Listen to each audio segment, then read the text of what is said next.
Afternoon, everyone. We're just going to give it a couple more minutes, just as a couple of people still joining, so we will get going in just a minute or two.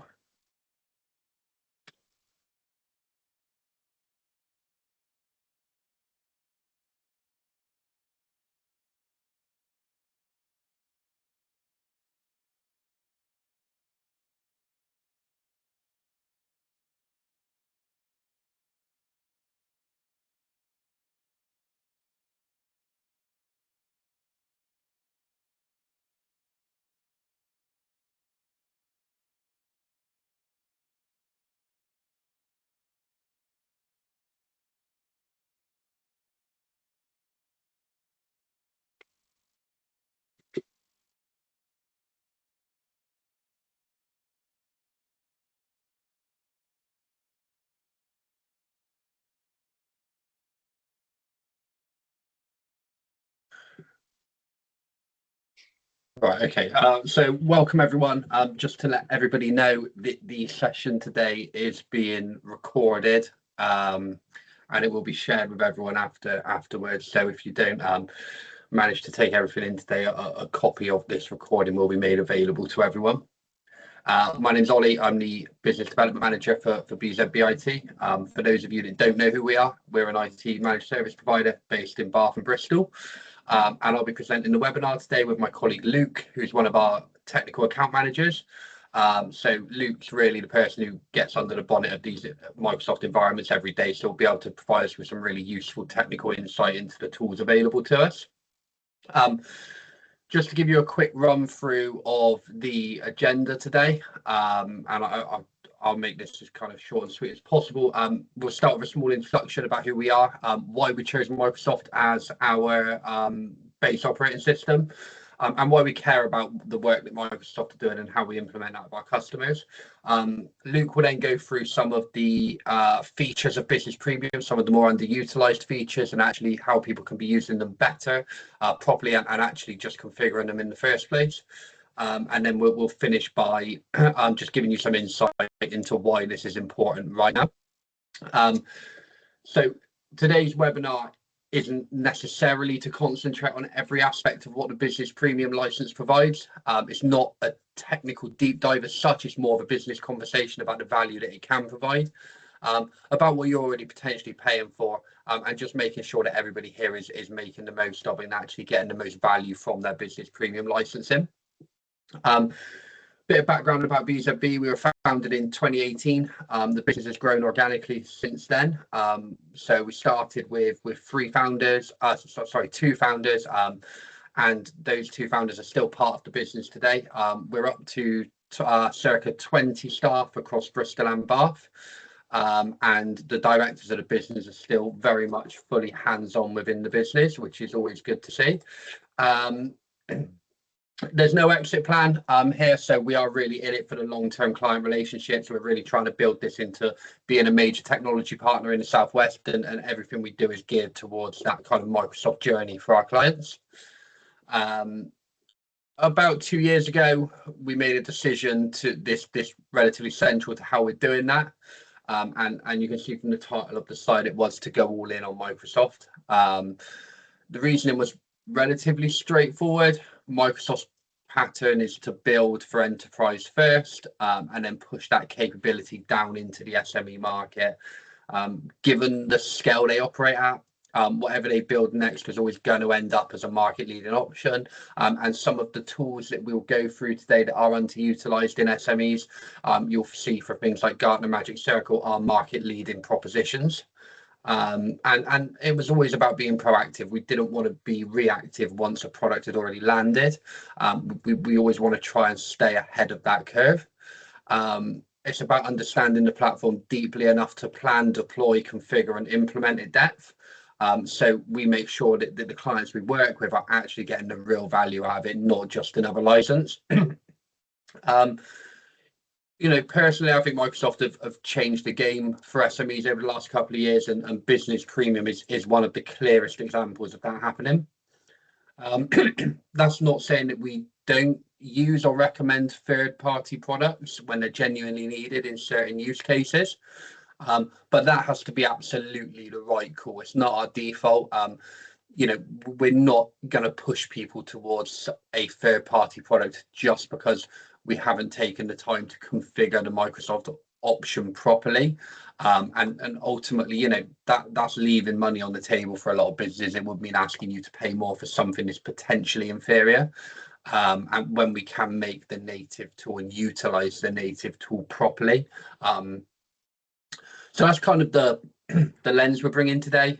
This isn't a generic product webinar about Microsoft, but it's to do with what we're actually seeing across the market, where the value is, where businesses are quietly overpaying without realizing it, and how you can get this right. And, you know, to back that up, we have worked very closely with Microsoft. We're a Quadruple solutions partner, so we cover infrastructure, modern work, data and AI and security. And for an MSP of our size, that's genuinely rare. So that's where we feel like, you know, we are qualified to discuss this with SMEs. We feel qualified to provide you guys with advice today. And we genuinely care about this because IT does go to the heart of what makes a business run well today, how securely it operates, how efficiently people can work, and how much of the budget is spent wisely versus how much of your IT budget is actually wasted and could be used better elsewhere in the business. We've seen a steady increase in businesses coming to us with environments that have grown messy and mismanaged. It's not an unusual sight, and, you know, nobody has a perfect IT environment, but certainly, you know, there is a best practice, and some are better than others. Usually because they've added tools as problems came up, so they've been in a very reactive scenario. So an issue has come up and they've found what they feel is the best tool to deal with that problem at the time. There's no real strategic direction. There's nobody stepping back to look at the bigger picture and understand how does that tool integrate with their systems properly, what would be the best tool set to use, etc. And that genuinely matters now more than it used to. Security threats aimed at SMEs are becoming more frequent, more automated. It's an uncomfortable truth, but it is the truth. And the businesses that cope best are the ones where their systems do talk to each other, where they're integrated properly, where an alert in one place is visible in another. And when nothing depends on someone manually checking 3 different systems, for example, you know, these bolted together environments can't do that, but integrated ones can, such as the business premium offering. I alluded to finances a moment ago. Financially, it matters just as much. We regularly find businesses paying for third-party tools that duplicate something already sitting inside their Microsoft license unused. It's not a small inefficiency across a business of any size. This is real money spent twice for one outcome. It's money left on the table. It's money we can be using operationally elsewhere. It's money that we can use to help our businesses grow. So when we say we care about this, it comes from what we see when clients do get it right. We see fewer incidents. We see faster response when something happens, lower software spend, less time spent by their own staff fighting tools instead of using them. That's the real difference between a license and a platform. And it's why we think this matters more for SMEs today than it did even, you know, 2-3 years ago, because both the security landscape and the pace of work have moved on. And all of that is really, you know, what we're seeing in the market today. When we onboard a new client, one of the first things we do is a full review of their Microsoft 365 environment. What we find more often than not follows a very familiar pattern. Examples are businesses running third-party antivirus products on their devices. So to name a few that you might have heard of, are like ESET or Bitdefender or Malwarebytes, and paying between £4 and £8 per user per month for it. Meanwhile, they've got a Microsoft Business Premium license. It includes the Microsoft Defender for Business Suite, which is an enterprise-grade endpoint protection. It's sitting right there within it. It's switched off, unconfigured, not being used. In the market, we call it set and forget. And ultimately, that £8 multiplied over your staff numbers, multiplied over an annual figure, is a considerable amount of money that you're potentially spending when you don't need to. Third-party spam filtering tools is another one. Again, they're paid for separately.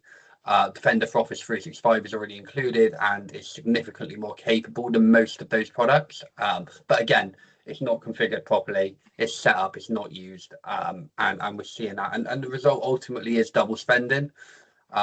So the first thing we always do when a new client comes on board is remove those third-party tools, properly configure what is already there, and in most cases that saves money from day one, and allowing budget to be spent elsewhere. So that's kind of the introduction to why we're here, why we wanted to do this webinar, what it's about, and how we want to help and advise SMEs on getting this right. I'm going to hand over to Luke, who's going to go through kind of business premium specifically in a bit more detail now. Perfect. Thanks, Ollie.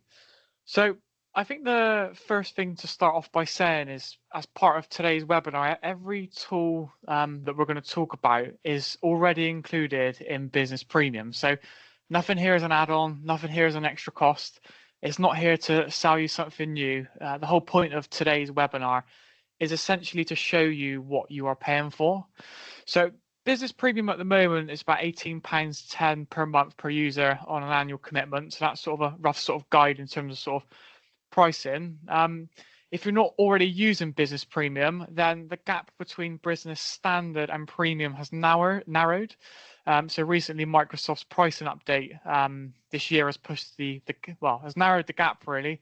The price of Standard has gone up. They've left Premium untouched. So the jump between going from Business Standard to Business Premium is much smaller than what it's ever been before, and that's a difference of sort of £4 or £5 per user. So there's a small difference in price, and the functionality that you unlock by upgrading the license is significant. So when we think about it in the context of sort of removing third-party tools, many businesses are running lots of it, and in most cases, removing those tools and configuring what's already included costs less than actually giving you better protection. So what I want to do on today's webinar is sort of go through each sort of area at sort of a fairly sort of high, slightly in-depth level to a certain degree. I appreciate we've only got an hour today. What it does, why it matters, what we're typically seeing across the market at the moment, and also our experiences working with new clients. So the first feature to sort of dive into is taking a look at the Defender for Business suite. And specifically in this sort of section, I want to talk a bit about a couple areas. One is Defender for Endpoint, and the other is Defender for Office 365, all part of the Defender for Business suite. But those are the two sort of areas that I want to cover today. So I want to start this section by addressing something we hear sort of quite regularly, really, when we talk to businesses about their security setup. They tell us they're covered because they have antivirus, and I'll be honest with you, my response is always a case of which one? What do you actually think it's doing? And most businesses just respond, "Oh, we've got antivirus." So Microsoft Defender for Endpoint is included in your Business Premium license. And what I want to make you understand is what it actually is, because it's not really what most people picture when they hear the word, when you think of antivirus. So traditionally, antiviruses work by maintaining a list of known threats. It scans files, compares them against that list. If something matches, it blocks it. Typically, virus definitions is maybe a phrase that you've heard of floating around. Now, that approach maybe 5-10 years ago was okay, that worked. But the problem is now is that attackers know exactly how that works, and they've designed their attacks specifically around getting around that. So if a new piece of malware that's never been seen before surfaces, it will go straight past the traditional antivirus product because it's not yet on the list, and there's always that lag before it actually gets there, and those products have learned. So how Defender for Business, Defender for Endpoint works differently is, you may have heard a phrase being thrown around quite a lot in the industry at the moment about EDR, which is Endpoint Detection and Response. So rather than just scanning for threats, it monitors the behavior of devices continuously. It sort of looks at what processes are running, what files are being accessed, network connections, what they're being connected to, and it looks at patterns. So if there's something that's suspicious, it can automatically isolate that device from the rest of your network before the damage spreads. And typically your IT team would get an alert so they can investigate that issue.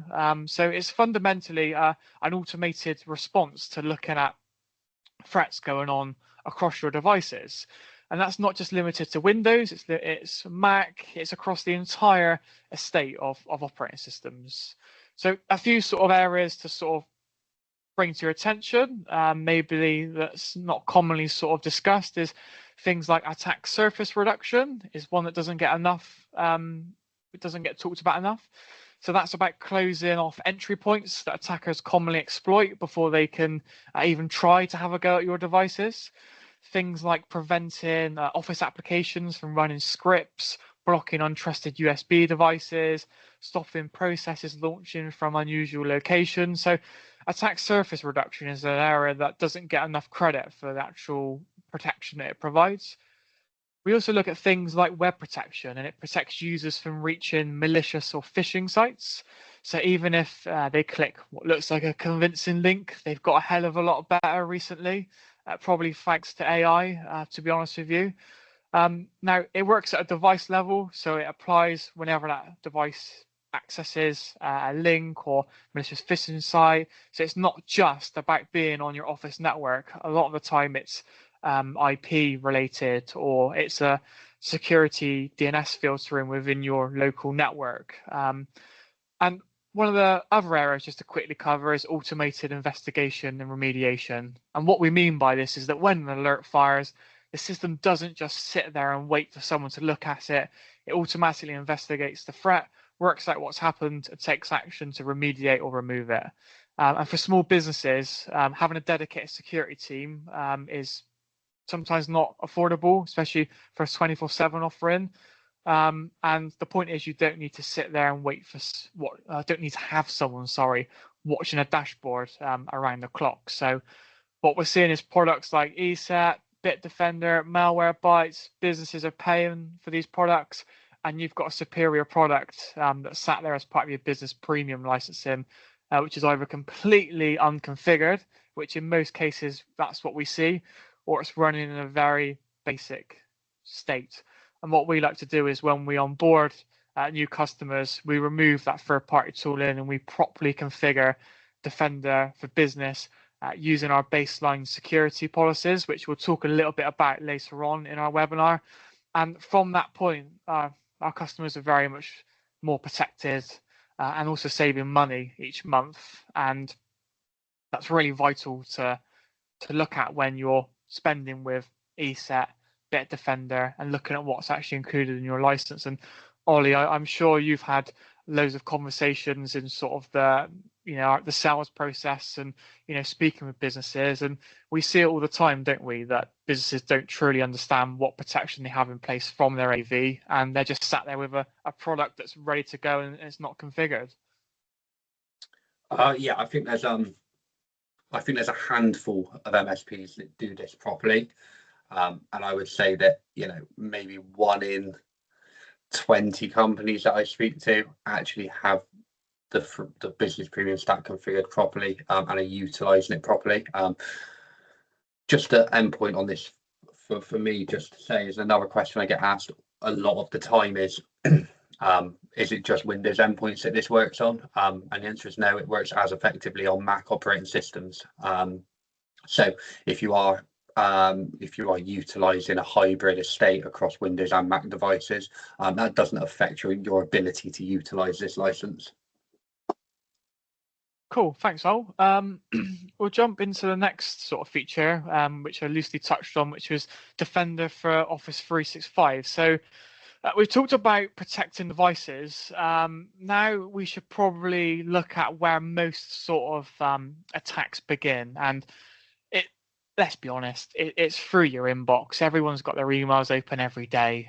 There's loads of stuff piling in, and things slip between the spam filter in, and what protections you have in place to prevent that. So when we talk about Defender for Office 365, and I just want to sort of clarify that Defender for Office 365 covers across OneDrive, SharePoint, all the different tooling within 365, but I'd be here all day going into all those different areas, but one that I hope that resonates with people on the webinar today is through email, because we are seeing a large increase in social engineering attacks received through email. So Defender for 365 is essentially, it protects your collaboration within your business premium licensing, within your ecosystem, the collaboration. And I want to be really clear actually what it is and what it's not, because I think people just think it's a spam filter. Now, most M365 tenants already have basic spam filtering built in as a standard. But what Defender actually does is it goes significantly further than that, and it's designed specifically for threats that basic filtering was never built to catch. Now, the reality of what we're seeing coming through email at the moment, and I'd say more so in the last 6 to 8 months, is that those emails are a lot more sophisticated than what they used to be. So attackers are not sending obvious spam with bad spelling and strange links anymore. Those were the telltale signs, to be honest. They're sending carefully crafted emails that look like they're coming from your CEO, look like they're coming from your accountant, your bank, a supplier you work with every day. They're impersonating real people, real brands, and real relationships. And unfortunately, to be cutthroat, basic spam filtering is not where it needs to be. How basic spam filtering works is it just looks at bad senders, no malicious content, and it really doesn't stand a chance. I'm going to be brutally honest with the current threat landscape that we're seeing at the moment. So this is where the Defender for Office 365 really sort of fills that gap. And let me go through a couple sort of features that really stand out to me. And the first one is safe links. So when someone sends you an email with a link in it, that link is checked at the point of delivery, typically, but that's where the problem is. Attackers know this, so they will send a clean link. It passes through spam filtering, and then on arrival, they will change that link to something that's a malicious site, for instance. And safe links resolves this by checking the URL at the time the user actually clicks on it in real time, every single time. So even if it did arrive clean and then that link's changed, it's weaponized, then someone clicks it, safe links will catch it and blocks it. Safe attachments is a really another crucial feature. So every attachment that comes actually into your inbox is opened automatically in a secure, isolated sandbox environment before it ever reaches you. Now, the system watches what it does. If it tries to run a script, if it tries to make a change to the system or behave in a way that looks malicious, it's point blank blocked. The user never sees it, it gets blocked, and they will carry on their day to day. And a good MSP should get alerted on that and be able to investigate what's actually come through and why that is. So that's a significant protection. And the only other one I sort of want to loosely cover today was about anti-phishing with machine learning. So it's particularly relevant for SMEs because attackers regularly impersonate, like we sort of mentioned, people within the business or trusted contacts. And Defender for Office 365 uses machine learning to detect those impersonation attempts. So even when emails look completely legitimate at first glance, it looks at writing patterns, sending behavior, and the relationship between the sender and the receiver, and it will flag if something doesn't quite look right. And what we're seeing generally at the market at the moment is there's a lot of third-party spam filtering. So it might be products like spam filtering, Sophos. Those products are, some of them are good in their own, but when you look back to what the offering is as part of your business premium licensing, the product is superior. We always say this, that we've backed Microsoft from the beginning. Even if a third party looks like they're slightly ahead of the curve, that doesn't last very long. Microsoft very quickly closed that gap, and it does start off with enterprises and work their way down to SMEs. And Business Premium has really made that access available to all. So just to loosely explain, and one of the things we see is that when we onboard customers is we remove the third-party spam filtering, we enroll them with Defender for Office 365. It's one less bill every month, and also it's better protection. Let's be brutally honest. It's a good example of how it's very easy to think going outside of the Microsoft ecosystem is the answer, but actually if you look what you've got within, then that tool is superior. And Ollie, we've had countless conversations, haven't we, where we've looked at potential customers' billing, and we've done a cost-saving exercise, and we've saved them money on products that they're paying for that are provided by third-party for manufacturers, and in essence, we've actually gone for the Defender offering, and they've had a far superior product.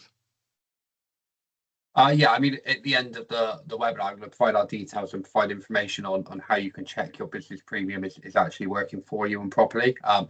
And there, we can provide real world examples of that working. Only 6 months ago, we saved a particular company nearly £300 a month by sitting with them for half an hour. It can be done. It's not just talking about it. There are genuine real world examples where there is spend being left on the table here. And I think the thing to add there is also that there's savings to be made for a superior product, but also that money can then be reinvested in growing your business, potentially invested in new IT hardware or an additional license within Microsoft 365. So, it's a real cost-saving exercise, but it's not just about cutting costs. It's about making sure that you still have, if not more value with what you've got at the moment. So I want to talk about Microsoft Intune now, and it's quite a diverse feature within the business premium offering. Traditionally, it wasn't accessible, but it's now included in business premium licensing. So essentially, to summarize, it lets you enroll devices into a central management system, and it allows you to apply policies to them. So that will be things like security policies, software policies, configuration policies. It doesn't matter if the device is a Windows device, if it's a Mac, if it's an iPhone, if it's an Android. If it's connected to your Microsoft environment, then Intune can manage it. So what does that mean in practice? I think that's the big question. So it means you can enforce that every device accessing your business data has things like encryption turned on. You can enforce screen lock policies so that a device if it's sitting still and it's unlocked, someone walks away with it, within X amount of time, you can lock that device. The amount of offices that we've walked into and we've seen people have walked away from their desks and screens are unlocked, it's quite concerning.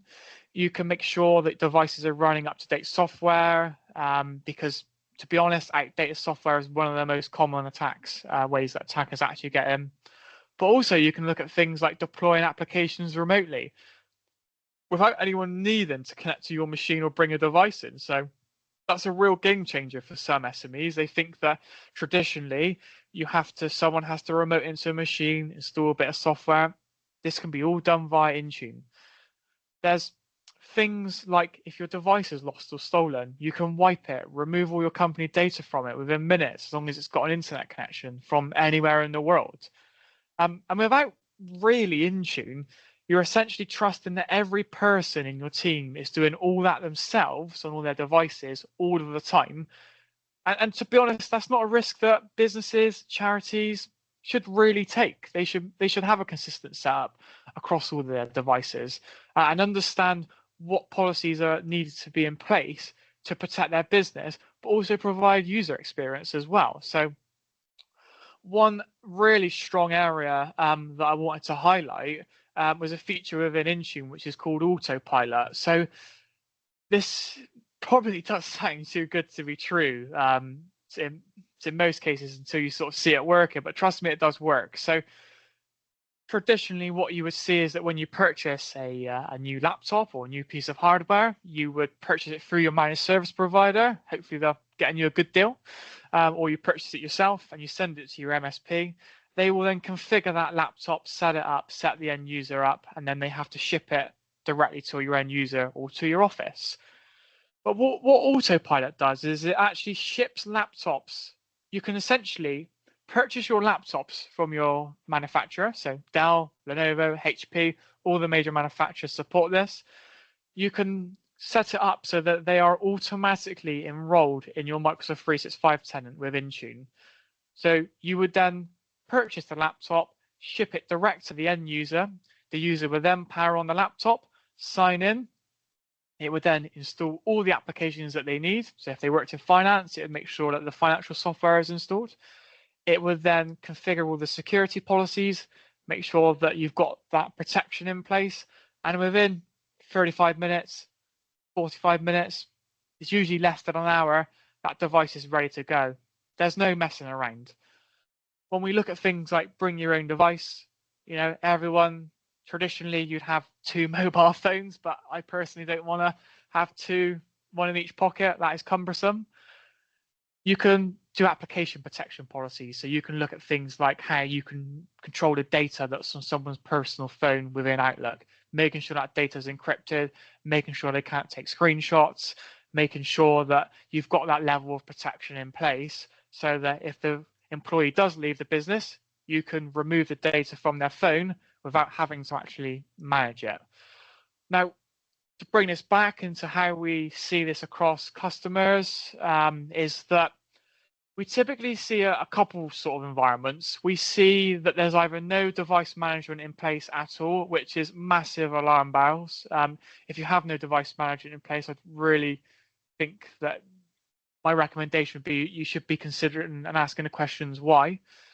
There are third-party MDM, so mobile device management products out there that you can use. But traditionally, we see that businesses may have legacy on-premise servers. So those would be managed via products like Group Policy, and Intune is that replacement for that. So what we do for customers is when we enroll them is that we enroll them in our baseline. So we spent the last 2 to 3 years investing time in resource into developing a baseline which is uniform across all of our customers, which we'll talk a little bit about later on in today's webinar. And Ollie, we've had meetings, haven't we? And we've seen examples of some fairly large SMEs. We're talking sort of, businesses in excess of 50 users that have no device management in place. And it's scary, isn't it, to think that that's actually in the market and businesses are still accepting that that's okay. Yeah, I think so. And I think there's a couple of really important things in Intune. And one of the things that I always have a conversation with people about is device management versus application management. Because I'm in agreement with everybody else. Nobody wants their employer to have access to their mobile device. I mean, there might be a few, but I can't imagine there's many people that would want that to take place. So application management is a really important feature, and I think Luke kind of, very quickly skimmed over the kind of bring your own device angle of this, but it's a really important one because, the reality is as much as people want to be kind of working hybrid, working remotely, that does require them at times to have access to company data on a personally owned device, whether that's through using their emails on Outlook, whether it's using the company Teams, whether it's using OneDrive on a mobile device. And the important thing, really to reiterate to people here is that the applications are managed. The employer doesn't have any access whatsoever to anything personal on that device. They simply just create policies to manage those company-owned assets. And I just wanted to really reiterate that point, because it's a conversation I have a lot of the time, and I completely understand the kind of concerns of employees and perhaps their worries around applications on their phone being managed. But just to be really clear, it is only the company owned assets that are managed. The business doesn't have any access to anything personal on their device.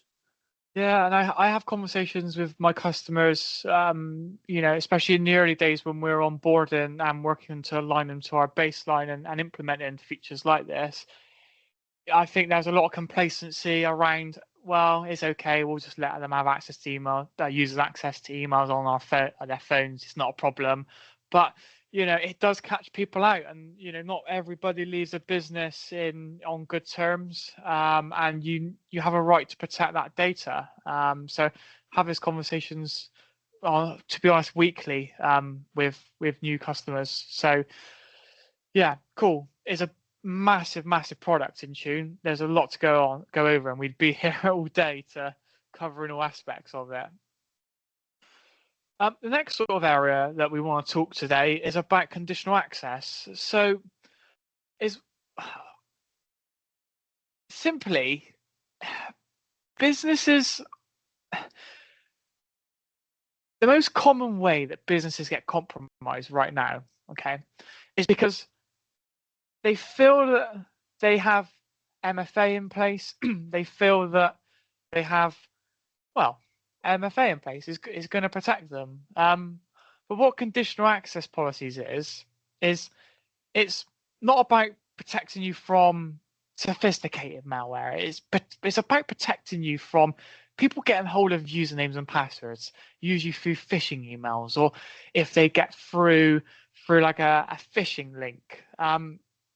They open a browser, go to a web page that looks like the Microsoft login page. They type in their credentials, and their credentials are now gone to that attacker. So it's all about having a way to control that access. And to be honest, I'm going to be brutally honest here. The uncomfortable truth is if you have Microsoft 365 and you do not have any conditional access policies configured, then there's nothing really that's going to stop this sort of thing from happening. A valid username and password, it's all it's going to take.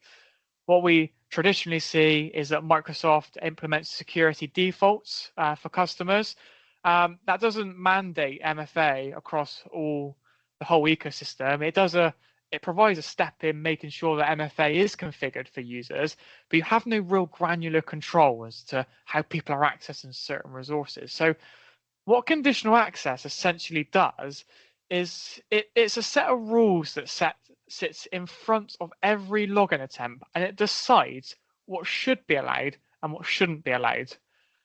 And that's not just if the password's right. That's looking at circumstances that maybe doesn't make sense, or sorry, that makes sense. So it will be things like, I want to ensure that when someone's trying to access our company SharePoint sites or company emails or any data within our ecosystem, that they're either using multi-factor authentication or that they're signed in using a managed device which is compliant, or both, potentially both. And it all links in with Intune and that ecosystem, and it's a chance to really have a granular control as to how people are logging in. So a lot of businesses we're speaking to at the moment have MFA switched on, which is a good start, but that's just not good enough on its own, to be honest. And that surprises a lot of people, because without conditional access, MFA can be configured inconsistently. It can be bypassed through older logins. There's no rules about what kind of device or location sign-ins are coming from. Could be, for instance, you want to block all sign-ins from outside of the UK. Typically, attacks come from outside of the UK. We'd have a conditional access policy in place to prevent users from signing in outside of the UK. So you're now significantly lowering your attack surface. So there's lots of rules that we can implement that can manage and control that sign-in. And when we work with new customer environments, is pretty much always we find that MFA is switched on for some users, but not all. Conditional access policies are pretty much non-existent. They're relying on security defaults, and some of those older authentication protocols, typically like legacy auth, so like SMTP, sorry, is enabled. Single factor, people are in, sending mail from your account. So the way how we tackle that with our customers is that we have a baseline set of conditional access policies that we configure and we deploy across all of our customers. I just mentioned legacy authentication. It shouldn't be being used in 2026. It's blocked. As part of that, we review and see if there's any accounts that are being signed in with legacy auth, and then we will go to our customer and say, this account is using legacy authentication. We need to look at using modern auth. This is the reason why. And in almost 95% of the cases, and I'm quite confident in saying this, that there is a modern auth alternative, but no one showed the initiative to actually go and resolve that. So we look at pushing out things like device compliance, so making sure that machines have antivirus, are up to date, are managed in Intune before they can access company devices. There's a conditional access policy which enforces that. We spoke a bit about the mobile application management just a moment ago on the bit just before, and we implement a conditional access policy that says if a user is trying to add emails or sign into Teams on their phone, it must have our app protection policies in place to make sure that there's a PIN set to align you with Cyber Essentials. There's encryption in place so the data can't be stolen. So conditional access is a real backbone in terms of managing how users authenticate. And we speak with a lot of customers that think they have it in place. And when we deep dive and we have a look into it, I mean, Ollie, you've seen it yourself. It's just a tick box, isn't it? That security defaults are on and businesses think that they're protected when actually conditional access, I mean, I'm sure you agree with what I'm about to say, is a game changer, isn't it? It is a real game changer of controlling authentication against 365 and all of your potential single sign-on apps as well.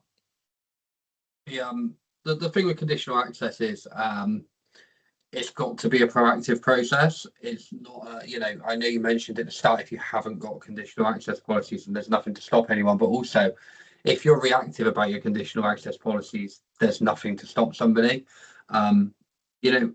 We talk about the threat landscape, we talk about, attackers, and we talk about new ways that they're finding to gain entry into systems, into devices, into endpoints. And conditional access is one of the key things to stopping that. It's about proactivity. It's about, when we identify a potential route of entry, what are we doing to stop that from happening in the future? And it's about being proactive and creating those policies and distributing them across our security baseline to our customers.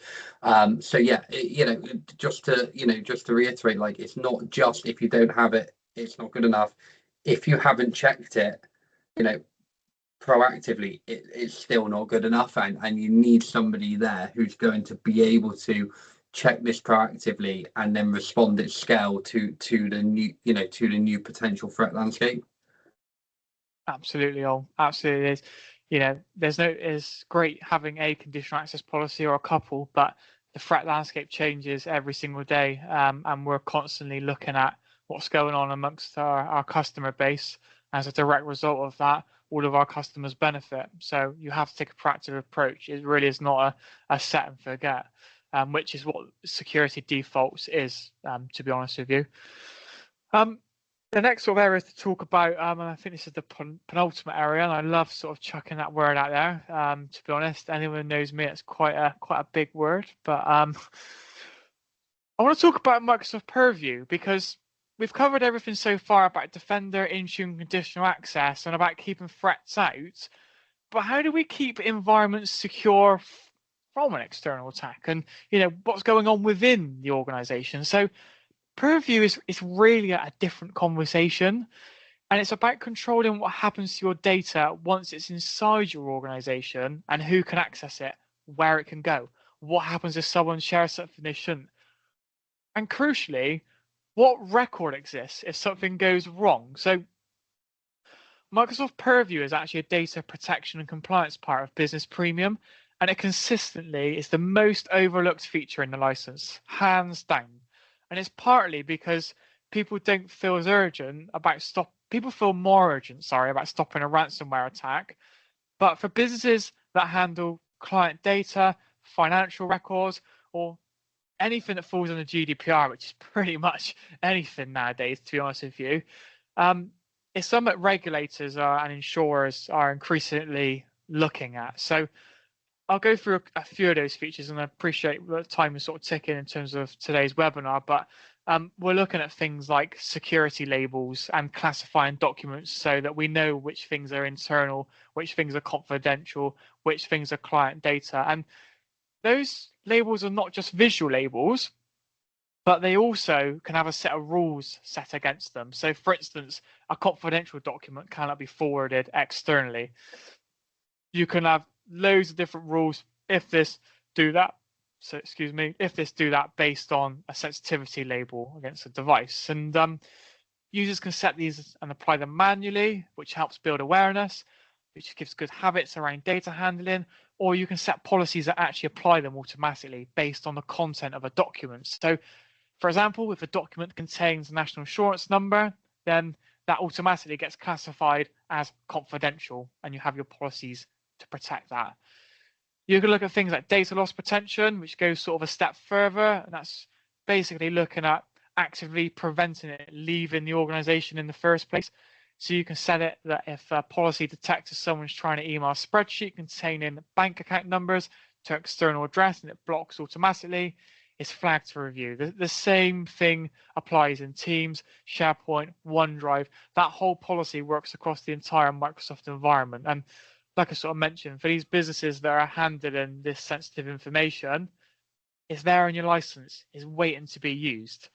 And the third area, which I've nearly forgot about, which is probably the most important area, is login. So, login what's happening and who's accessing what, and understanding what's going on within your organization. And Purview gives you that 90-day log to go back on and see what's going on with your data. So when we onboard new customers, we see the sort of same picture across most.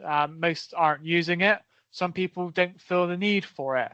When we bring it to most of our customers' attention, in some instances, in the financial sector, for instance, or professional services consultancy, they're like, we didn't even know we had this feature, and it's something we want to use. So we will work with our customers to get that set up, essentially. And I think, that is a real underestimated feature that a lot of businesses are not aware that they had. Just to add to that, Luke, let's be really clear about GDPR. I'm sure everybody in here knows the GDPR laws by now, but it's anything that makes somebody personally identifiable. So it can be anything as simple as a date of birth, a first name, even an email address that could personally identify somebody falls under GDPR. And a real world example of Purview working is not just about the detection of that sensitive data. So you might be a solicitor's firm, for example. You might have to email for a mortgage application copies of passports, bank statements, etc. We've all been through that rigmarole. And it might be that somebody is trying to email that to a Gmail account, or it might be that could be a complete mistake that they're in the wrong file and they're emailing it to the wrong person. Purview can really come in key there, not just from the point of detecting what that sensitive content is, and blocking the email, but I think an important part that really gets overlooked is the training and continuous improvement aspect of Purview.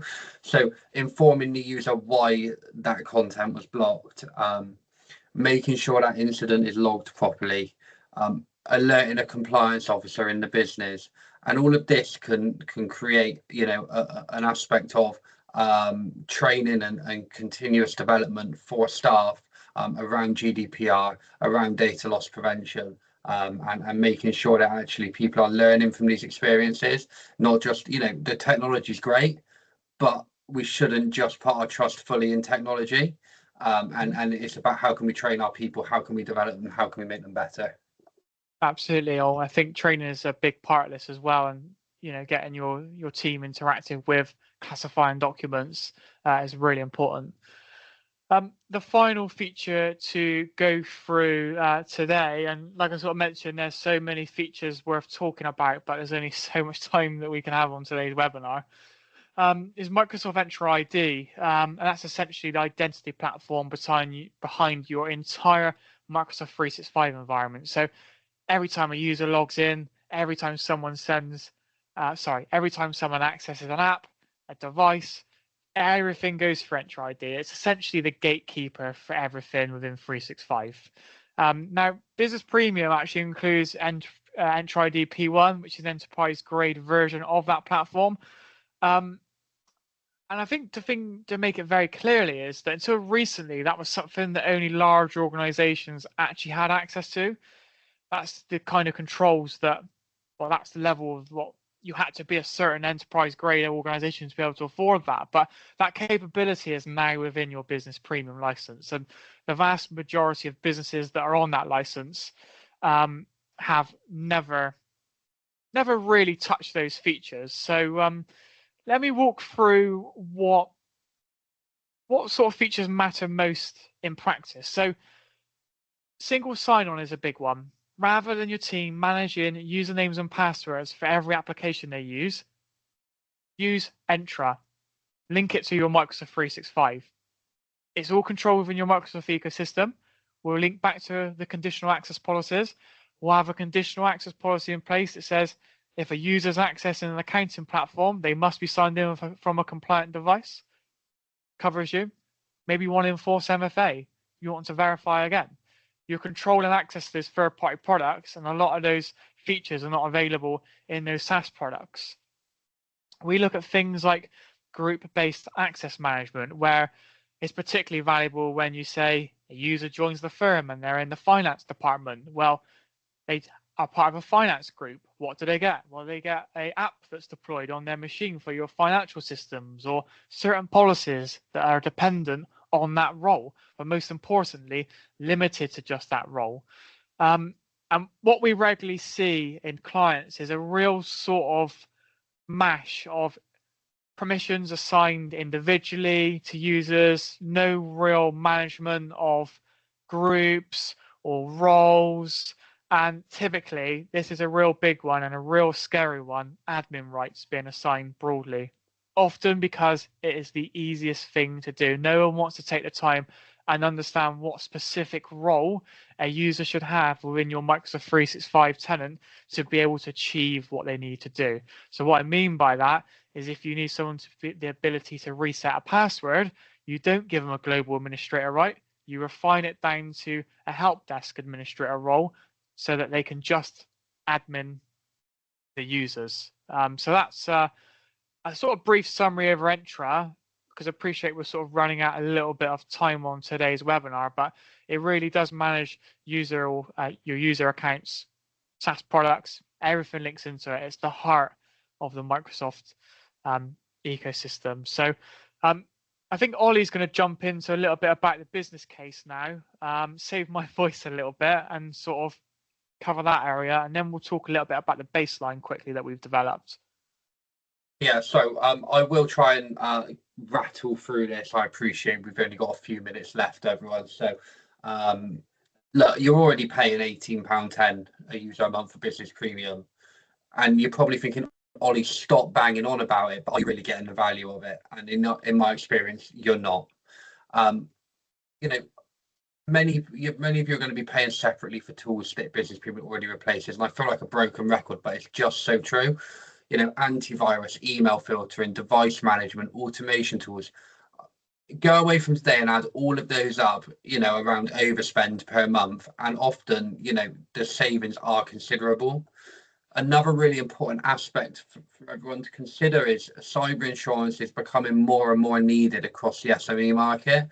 It's becoming more and more increasingly relevant. And insurers are, you know, we've all dealt with car insurance, home insurance. We know that insurance companies aren't stupid. You know, they won't pay out for something unless they have to. And they're now becoming really, really specific around the questions they're asking for cyber insurance. They're asking questions about MFA. They're asking questions about endpoint protection, about device management. And ultimately, business that cannot answer yes and cannot justify what they're doing to answer yes are seeing premiums rise, and in some cases cover refused. And a properly configured business premium environment will allow you to answer yes to most or all of these questions. And let's not forget the real reason they were doing this, the cost of a breach for a small business. You know, if we're factoring in downtime, recovery, lost productivity, reputational damage, you know, we're running into tens of thousands of pounds at a minimum. The investment in getting a properly configured IT environment, you know, pales in comparison to what that is likely to cost.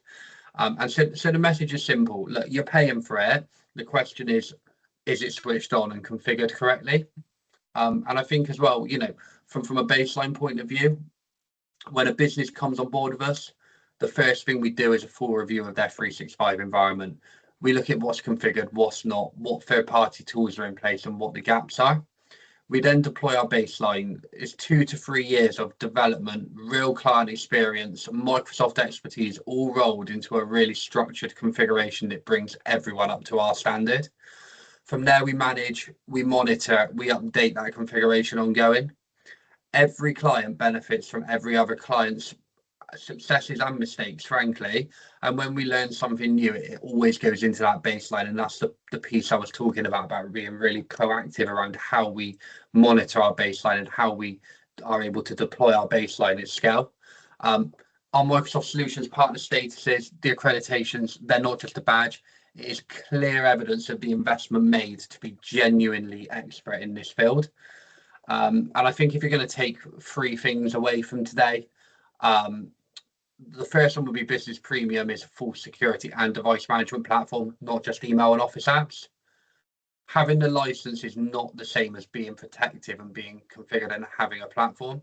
And finally, if you are running third-party tools on top of Business Premium, there's a chance, I'm not saying you are, but there's a chance you're double spending on something that is inferior to the Microsoft product.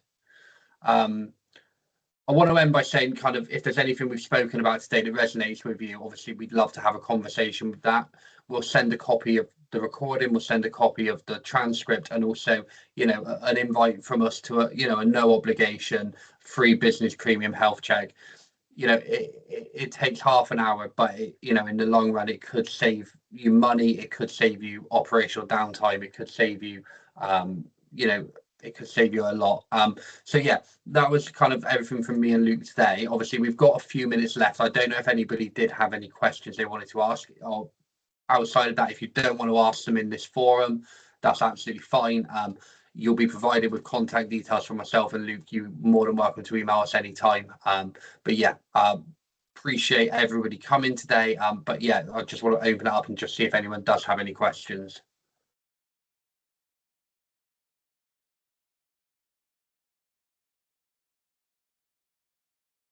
Based on that silence, I'm going to assume not. But so I will. This is my most hated term in any meeting ever. Is I'm going to give you 3 minutes of your time back. I mean, why do people say it? There we go. There we go. Thank you from me and Luke. Appreciate you all listening. Appreciate you all coming today. As I said, you'll be provided with our details. But if you've got any questions, feel free to contact either of us at any point. Thank you very much.